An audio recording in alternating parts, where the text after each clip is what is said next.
Hey everyone, this is Zain with day 7 of AS Revision Challenge. Topic for discussion now is main memory. The fundamental model of the von Neumann computer is a set of program instructions and data is stored in the primary or main memory of the computer. Memory is conceptually a sequence of memory cells which each contain a number of bits. Personal computers use byte addressable memory. So each memory cell stores an 8-bit binary pattern. Each memory cell is referenced by a program using its unique memory address. Random access memory RAM. The term random access implies that the processor is able to directly access any individual memory location from knowing its address. The memory will be formed from either SRAM or DRAM memory chips. The contents of RAM are retained as long as the power supply to the computer remains. The contents of RAM is lost when the computer power is off. However, initiatives have been developed to retain the contents. Circuits used in flash memory is an example when the storage can be written to many times and the contents of the memory retained. DRAM, dynamic RAM, is the predominant form of main memory used in modern computers. DRAM stores each bit of the data in a memory cell using a single transistor and a capacitor. The capacitor holds a high or low charge to represent 1 or 0. The transistor acts as a switch that lets the control circuitry on the chip read or change the capacitor's state of charge. In comparison with SRAM, DRAM is less expensive to produce, provides slower access, requires more power. SRAM or static RAM. For SRAM circuits, each bit of data is stored using the state of a 6 transistor memory cell. In comparison with DRAM, SRAM is more expensive to produce, provides faster access, and requires less power. An application of SRAM is for cache memory for the CPU. Read-only memory which is wrong. Read-only implies that the contents of the memory is written to once. The contents are permanently retained and then read many times. There are variants of ROM, however, which contradict this erasable programmable memory (EPROM) chip existence. ROM is typically used in a PC for storage of the boot program, that is the BIOS program, a device with, such as washing machine, for storage of the program code for the various washing programs.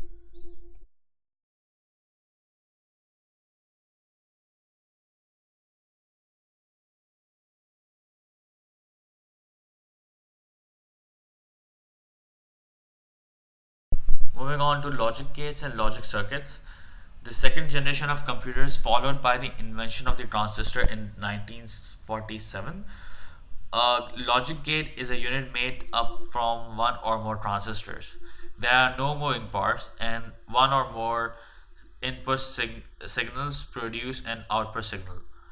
Because of the way in which a transistor works, the least complicated to produce are the NOT, NAND, and NOR gates. These assume the more fundamental gates of AND, OR, NOT, and XOR. The first gate that we'll discuss is AND.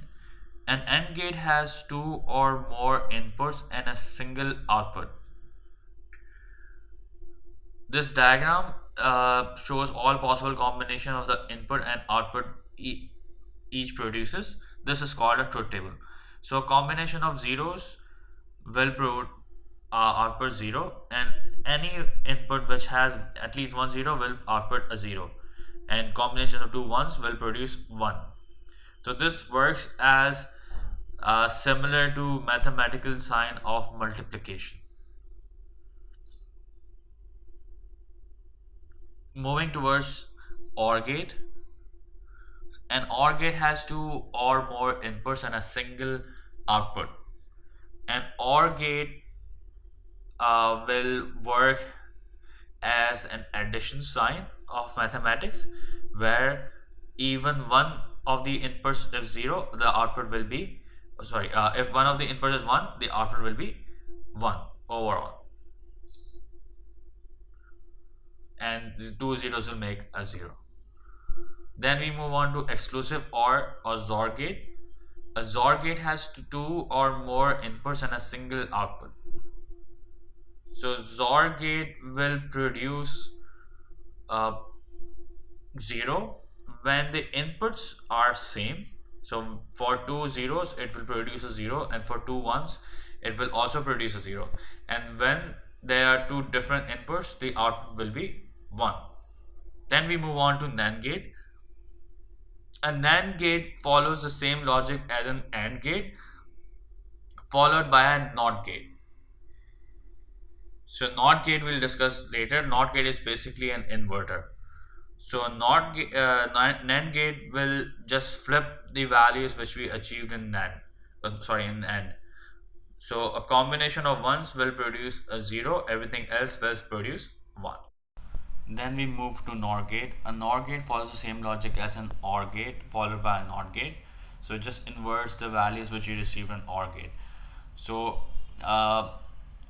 if any of the inputs is 1, the output will be 0. If all the inputs are 0, the output will be 1. Sometimes called an inverter, a NOT gate has a single input and a single output. So a truth table will be and whichever the input is, whatever the input is, it will just invert itself. So 0 will become 1 and 1 will become 0. So moving on to constructing a logic circuit. The starting point for constructing a circuit could be either a logic expression which is expressed in words, a logic expression which has used labels for any input and the logic operators and or not, etc. So let's build a logic circuit for this equation. So this equation is x is equal to not a or b and b or c. So this verifies that we have three inputs, a, b and c. So what we are going to do is we're going to solve this expression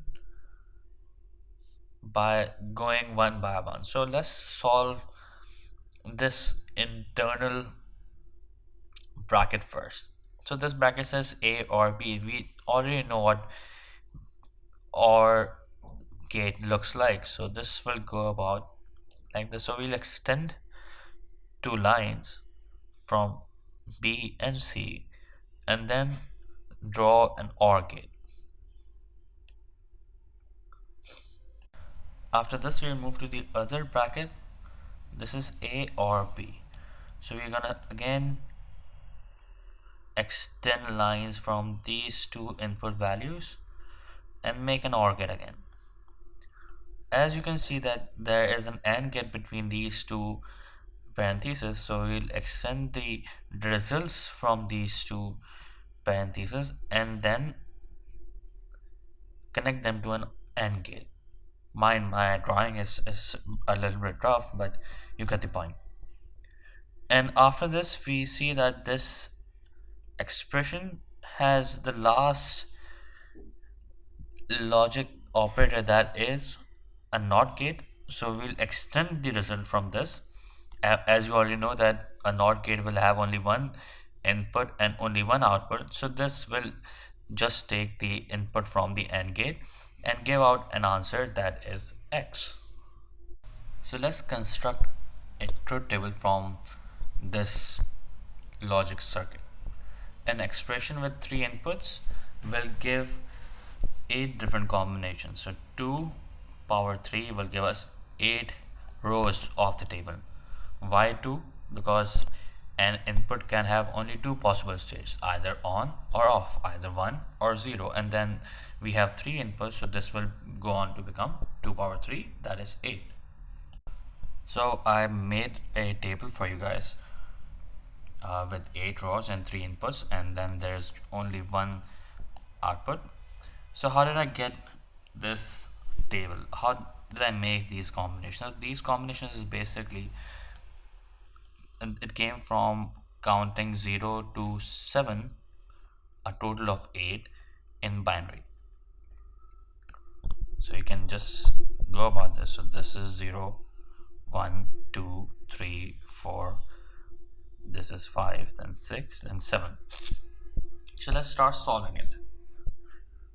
So there are many ways through which you can solve this truth table. And so there is an easy way and then there is hard way. Let's go about by just going through it one by one. So if the values are 0, 0, and 0, so this from A and B 0 will give us 0, B and C or will also give us 0, and 0 and 0 will give N 0, and then we'll get the answer 1 from the NOT gate. Another way to solve this, not by going through it one by one, what we can do is we can make columns for individual gates and then get the result from that. So that is one longer way to go, but most students feel that this is easy for them. Another way is that we can just figure out how we can reverse engineer the answer. So we'll get 1 if this NOT gate is given as 0. How will this NOT gate be given as 0 when an AND gate will have one or both of the inputs as 0? How will we get this as 0? If both of the inputs are 0, then we'll get 0 on one or both of the inputs. So let's see that how we get 0 from these two inputs. So we'll get 0. So we'll get 0 or on these two OR gates when both of the inputs are 0. So when A and B are 0, when A and B are 0, that's here. So that's here, and then where else? And where is B and C 0? So that's here and here. That's it. So we'll place ones on these places where we figured out, and everything else will be 0. You can go about solving all of this through column method and see that this has also worked out. So this is all for today's lecture. We'll end this topic today: main memory and logic gates and logic circuits. We'll start with a new chapter in tomorrow's class. See you. Please like, subscribe, and share if you like the video. Thank you. Hold up.